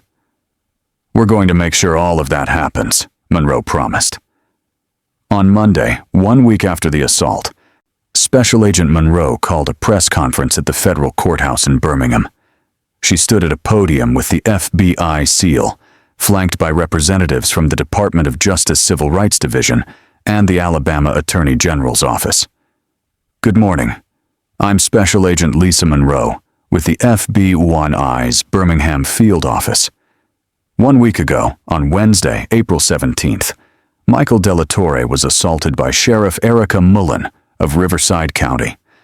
After a comprehensive investigation involving 23 witness interviews, analysis of 7 independent videos, and review of medical and documentary evidence, I can announce that the FBI has concluded our preliminary investigation.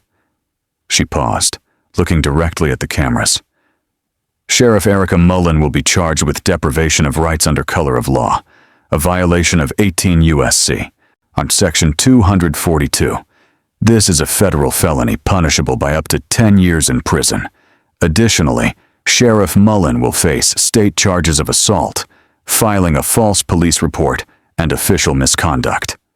The room erupted with questions from reporters. Agent Monroe, does Sheriff Mullen have any defense?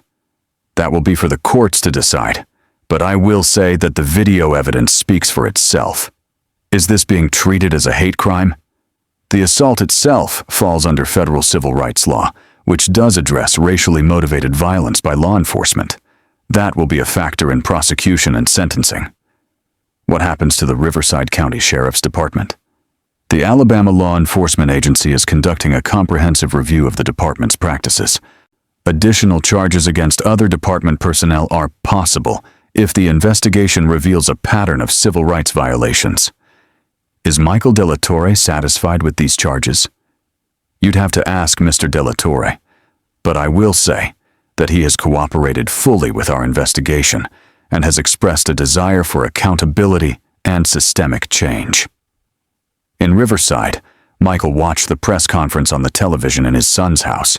He'd finally gone home, but Henry had insisted on staying with him for a few days. They're really doing it, Michael said quietly. Federal charges, state charges, everything. It's just the beginning, Dad, Henry said. The criminal case will take months, maybe over a year. And then there's the civil case that Marcus Banks is preparing. But yes, they're doing it. You're getting justice. Michael nodded, but he looked troubled. What's wrong? Henry asked. I keep thinking about all the people this happened to before me, before cell phone cameras, before social media, before people cared enough to record and share and demand accountability. What about them? Where's their justice? Henry sat down beside his father. You're right. They didn't get justice. And that's tragic. But Dad, because of what happened to you, because of your willingness to speak up, other people won't have to go through it. You're making it safer for the next person. I hope so, Michael said. I really hope so. The federal criminal case against Erica Mullen moved surprisingly quickly by legal standards. Federal prosecutors, armed with ironclad evidence and motivated by the high-profile nature of the case, pushed for an expedited schedule. Mullen had hired Thomas Beckman, a former prosecutor turned defense attorney who specialized in defending police officers. Beckman was expensive, $500 per hour, which meant Mullen's family had to liquidate investments and take out a loan against the family estate. Beckman's strategy was simple: admit that Mullen had struck Michael de la Torre, but argue that it was a reasonable use of force given the circumstances. My client believed she was in danger, Beckman argued at the preliminary hearing. Mr. de la Torre, despite his age, is a large man. He was argumentative, combative, and when he made sudden movements, Sheriff Mullen reacted as she was trained to do, to neutralize a threat. Assistant U.S. Attorney Sarah Vega, a sharp woman in her 30s who'd prosecuted dozens of civil rights cases, but responded with barely contained contempt. Your Honor, we have 7 videos from 7 angles showing the entire encounter. Mr. de la Torre made no sudden movements. He did not raise his voice. He did not step toward Sheriff Mullen. He questioned the legal basis for a citation, which is his constitutional right. Sheriff Mullen then assaulted him in broad daylight in front of dozens of witnesses because he had the audacity to question her authority. The federal magistrate, Judge Patricia Morgan, the same judge who'd presided over the initial bond hearing, reviewed the evidence again. Mr. Beckman, I've watched these videos multiple times. I see no sudden movements. I see no threat. I see an elderly man calmly asking questions, and I see your client losing control and striking him. Your motion to dismiss is denied. This case will proceed to trial. Mullen's bond remained set at $500,000. She'd made bail but was confined to Alabama, stripped of her badge and gun, and forbidden from contacting witnesses. The criminal trial was scheduled for September, 5 months after the assault. Meanwhile, Marcus Banks filed a civil lawsuit in federal court. Michael de la Torre versus Erica Mullen, Riverside County, and the state of Alabama. The lawsuit alleged civil rights violations under 42 U.S.C., paragraph 1983, assault and battery, intentional infliction of emotional distress, municipal liability for inadequate training and supervision, negligent hiring and retention. Banks sought compensatory damages, punitive damages, attorney's fees, and injunctive relief requiring comprehensive reform of the Riverside County Sheriff's Department.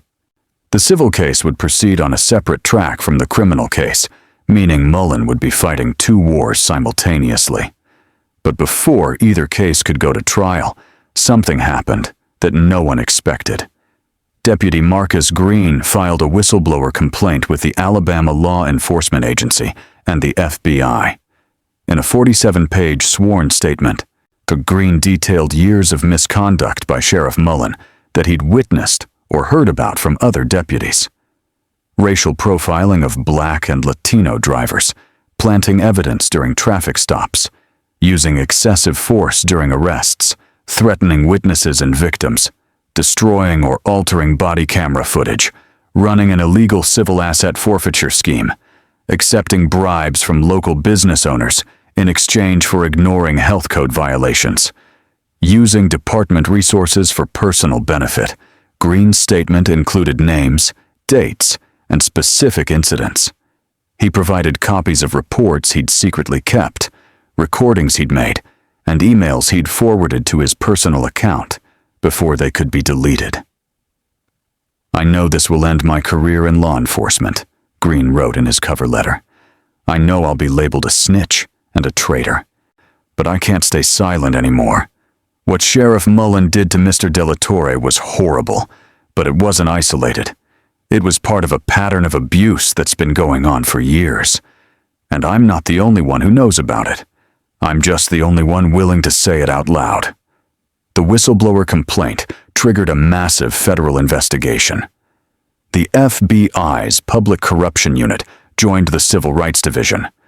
The Department of Justice opened a comprehensive investigation into the entire Riverside County Sheriff's Department under their pattern or practice authority. 3 other deputies came forward with their own statements, corroborating Green's allegations. So a forensic audit of the department's finances revealed over $2 million in missing funds, money that had been seized under civil forfeiture laws, but never properly documented or turned over to the county. A review of body camera footage, what hadn't been destroyed, showed dozens of incidents of questionable stops, searches, and arrests. The Riverside County Commission held an emergency meeting and voted unanimously to dissolve the existing sheriff's department and request that the Alabama Law Enforcement Agency take over policing duties until a new department could be rebuilt from scratch.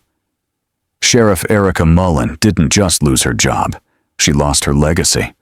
The Mullen name, which had been synonymous with law enforcement in Riverside County for 188 years, was now synonymous with corruption and abuse. The family estate went up for sale. The Confederate gold, if it had ever existed, wasn't found. The Mullens were forced to sell off their assets to pay for legal defense and the inevitable civil judgments. Thomas Mullen, Erica's father, suffered a stroke when he learned about the extent of the investigations. He survived, but was left partially paralyzed, spending his days in a nursing home watching his family's legacy turn to ash. Erica Mullen, meanwhile, sat in her rented apartment. She'd been forced to move out of the family estate when it sold, and watched her life collapse in real time. The federal criminal trial began on September 15, 2024, in the federal courthouse in Birmingham. The courtroom was packed every single day. Reporters, activists, community members, and legal observers filled every available seat. Judge William Harrison was a stern African-American man in his 60s who'd been appointed to the bench by President Obama, presided over the trial with quiet authority. The prosecution's case was devastating in its simplicity and power. They started with the videos. All 7, played simultaneously on 7 screens positioned around the courtroom so that every juror, every spectator, could see the assault from multiple angles. The courtroom watched in silence as Michael Delatorre stood calmly, as Sheriff Mullen escalated, as the slap echoed, as Michael fell.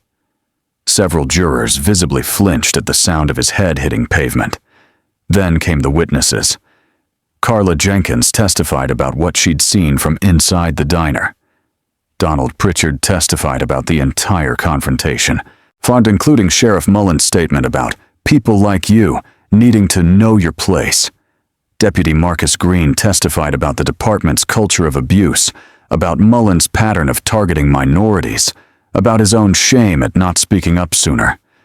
Dr. Sarah Chen testified about Michael's injuries, displaying medical photos that showed the bruising, the lacerations, the trauma. And then Michael Della Torre himself took the stand. He walked slowly to the witness box, still moving gingerly from his injuries even 5 months later. He was sworn in, and Assistant U.S. Attorney Sarah Vega began her direct examination. "Mr. Della Torre, please tell the jury about yourself." "I'm 68 years old. I was born in Birmingham, grew up during the civil rights movement. I became a teacher, taught American history for 35 years at Riverside High School. I retired in 2017. I'm a widower. My wife, Sarah, passed away 6 years ago from cancer. I have one son, Henry, who's a federal judge." "Why did you go to Miller's Diner on April 17th? "I go there every Wednesday morning. It's part of my routine. I like the grits there. They make them the way my mother used to." Several jurors smiled slightly at this detail, the humanity of it, the normalcy. "Tell the jury what happened that morning." Michael walked through the entire encounter again. He spoke calmly, factually, without embellishment. He didn't exaggerate Mullen's behavior or his own fear. He simply told the truth. When he got to the moment of the slap, his voice wavered slightly. "I just asked her if she meant black people when she said, 'people like me.' And she looked at me with this expression of pure rage, and she hit me. Hard. I remember thinking, as I was falling, I'm too old for this. I'm too old to be hitting the ground this hard.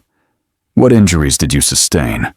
Concussion, scalp laceration that required stitches, bruised ribs, bruised hip. My tailbone was fractured. It still hurts when I sit for too long. And emotionally," he paused. "Emotionally, it broke something in me. I'd lived in Riverside for 43 years, thinking I'd earned respect, thinking I'd contributed enough, that I'd be treated with basic human dignity. Sheriff Mullen reminded me that to some people, I'll always just be a black man who should know his place." The courtroom was absolutely silent. When Vega finished, and defense attorney Thomas Beckman stood for cross-examination. "Mr. Della Torre, you questioned Sheriff Mullen's authority, didn't you?" "I asked about the legal basis for the parking citation, yes. You refused to immediately show your ID when asked. I was sitting in a diner, committing no crime. I don't believe officers can demand ID without reasonable suspicion. But you were argumentative. I was exercising my constitutional rights. You made Sheriff Mullen feel threatened." Michael looked directly at Beckman. "Sir, I'm 68 years old. I have arthritis. I move slowly. I was unarmed. I never raised my voice or made any aggressive movement. If Sheriff Mullen felt threatened by me asking questions, then she has no business wearing a badge." Beckman pressed for another 20 minutes, but every answer Michael gave was calm, measured, and devastating to the defense. When Michael stepped down from the stand, several jurors were wiping tears from their eyes. The defense's case was weak. Beckman called a use of force expert who tried to argue that Mullen's actions were within the range of acceptable responses. But on cross-examination, Vega destroyed him. "Dr. Morrison, you testified that an open-hand strike can be an appropriate defensive technique. Are you familiar with the video evidence in this case?" "Yes." "Did Mr. Della Torre make any threatening movements immediately before Sheriff Mullen struck him?" He was speaking. Speaking. Not lunging, not reaching for a weapon, not making any physical movement toward Sheriff Mullen, just speaking." "Correct. And is speaking considered a physical threat that justifies striking someone in the face?" "Well, it depends on yes or no, Dr. Morrison." "No." The prosecution rested. The defense rested. Closing arguments were made. The jury deliberated for 4 hours. They returned with a verdict. Guilty on all counts. Sheriff Erica Mullen sat at the defense table, her face blank, as the verdict was read. She didn't cry. She didn't react. She just sat there, hollow and defeated. Sentencing was scheduled for 6 weeks later. The sentencing hearing took place on November 3rd, 2024. The courtroom was even more packed than it had been during the trial. Michael sat in the front row, Henry beside him. Behind them sat dozens of Riverside residents, former students of Michael's, people who'd been victimized by Sheriff Mullen, community members who'd come to witness history. Judge William Harrison entered, and everyone stood. "Be seated," Harrison said, and he shuffled some papers, then looked directly at Erica Mullen. "Ms. Mullen, you've been convicted by a jury of your peers of deprivation of rights under color of law. Before I impose sentence, I'm going to allow victim impact statements. Mr. Delatorre, would you like to address the court?" Michael stood slowly, using the pew in front of him for support. He walked to the podium positioned in front of the judge's bench. "Your Honor, my name is Michael Delatorre. I'm the victim in this case, though that's a label I never wanted and never expected to have at 68 years old." He paused, gathering his thoughts. "What Sheriff Mullen did to me on April 17th was painful, humiliating, and traumatic. I still have nightmares about it. I still flinch when I see police officers. I still struggle to feel safe in the town I've called home for 43 years. But the worst part isn't what she did to me.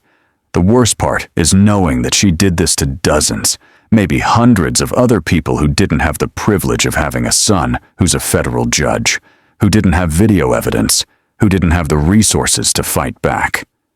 He looked directly at Mullen. "Sheriff Mullen, you had power. Real power. The power to help people or hurt them. And you chose, again and again, to hurt them. You chose to abuse your authority, to target people who looked like me, to use your badge as a weapon instead of a symbol of service." His voice strengthened. "I want you to understand something. This isn't about revenge. This is about accountability. This is about making sure that the next black man who gets stopped for parking his car legally doesn't have to fear for his life. This is about making sure that young people growing up in Riverside can trust that the police will protect them, not terrorize them." He paused, his voice thick with emotion. "I hope you spend your time in prison thinking about the people you've hurt. I hope you come out a changed person. But mostly, I hope that young officers watch this case and learn that the badge doesn't make you above the law. It makes you bound by it." Michael stepped down. As he walked back to his seat, he passed Sheriff Mullen. Their eyes met for just a moment. Mullen looked away first. Judge Harrison then called on Deputy Marcus Green, who'd been invited to give a statement as a witness to the department's culture. "Your Honor, now I'm not a victim in the traditional sense, but I'm a victim of a system that taught me to stay silent, to protect my fellow officers no matter what, to value loyalty over truth. Sheriff Mullen didn't just hurt civilians. She hurt good officers who wanted to do the right thing but were too scared to speak up." He looked at Mullen. "I hope this sends a message to every law enforcement agency in America. Your officers are watching. Your communities are watching. And if you abuse your power, you will be held accountable." Finally, Judge Harrison addressed Sheriff Mullen. "Ms. Mullen, you're entitled to speak on your own behalf if you wish." Thomas Beckman had advised Mullen to show remorse, to apologize, to express understanding of what she'd done wrong, to appeal to the judge's mercy. Mullen stood. She'd lost weight during the trial. Her blonde hair had more gray in it now. She looked older, diminished. "Your Honor, I made a terrible mistake. I lost control of my emotions. I reacted poorly to a situation that I should have de-escalated. I've lost my career, my reputation, my family's legacy. I know that doesn't undo what I did, but I want Mr. Delatorre to know that I'm sorry. I'm truly sorry." It was the first time she'd said those words. Whether she meant them or was simply trying to reduce her sentence, no one knew. Judge Harrison nodded slowly. "Ms. Mullen, I've spent considerable time reviewing the evidence in this case, reading the pre-sentencing report, and considering the impact of your actions. This wasn't a split-second decision in a dangerous situation. This was a prolonged encounter where you had multiple opportunities to de-escalate, and you chose not to. He paused, looking down at his notes. The sentencing guidelines recommend 18 to 24 months for this offense. However, I'm considering several aggravating factors. First, you abused a position of public trust. Second, you targeted Mr. De La Torre based on his race. Third, the investigation revealed a pattern of similar conduct over years. And fourth, you attempted to have Mr. De La Torre arrested on false charges after assaulting him, showing a consciousness of guilt and a willingness to compound your crime. Harrison looked directly at Mullen. Ms. Mullen, I'm sentencing you to 36 months in federal prison, the maximum allowed under the statute, followed by 3 years of supervised release. You are prohibited from ever working in law enforcement again. You are prohibited from possessing firearms, and you will be required to pay restitution to Mr. De La Torre for his medical expenses and pain and suffering. He brought his gavel down. This court is adjourned. The courtroom erupted in a mix of reactions, cheers from Michael's supporters, sobs from what remained of Mullen's family. Michael sat there, Henry's arm around him, and felt something he hadn't felt in months. Relief. It wasn't happiness exactly. 3 years seemed like a long time, but it also seemed like not enough for years of abuse. But it was something. It was accountability. It was the system, for once, working the way it was supposed to. Outside the courthouse, Michael gave a brief statement to the waiting media. I'm satisfied with the verdict and the sentence. This was never about revenge. It was about making sure that what happened to me doesn't happen to anyone else. I hope Sheriff Mullen uses her time in prison to reflect on her actions and to become a better person.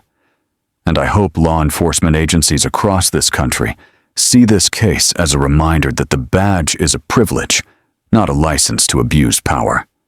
A reporter shouted a question. Mr. De La Torre, do you forgive Sheriff Mullen? Michael considered the question carefully. I don't know yet. Forgiveness is a process, not a moment. Ask me again in 3 years. While the criminal case had concluded, the civil case was just beginning to heat up. Marcus Banks, Michael's attorney, had spent months building a case not just against Erica Mullen personally, but against Riverside County and the systems that had enabled her abuse. Your Honor, Banks argued during a pre-trial hearing. This wasn't one bad cop. This was a department with a culture of corruption that dates back generations. The county knew, or should have known, about Sheriff Mullen's pattern of civil rights violations. They received complaints. They had access to data showing disproportionate arrests and use of force against minorities. And they did nothing.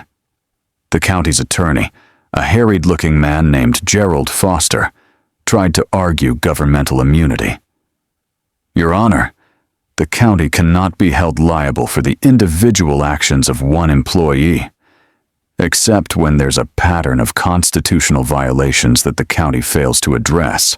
The judge, a different federal judge, since Henry had recused himself from all related proceedings, interrupted. Municipal liability under Monell requires showing deliberate indifference to known violations. Mr. Banks appears to have evidence of that. The county, facing potential liability in the millions, decided to settle. In March of 2025, nearly a year after the assault, Riverside County agreed to a settlement that included $2.5 million payment to Michael De La Torre. A consent decree requiring comprehensive reform of the Sheriff's Department, implementation of body cameras for all officers, with strict policies against tampering, creation of a civilian oversight board, with subpoena power, mandatory bias training for all law enforcement personnel. A public apology from the county commission. Michael stood before the county commission during the public apology.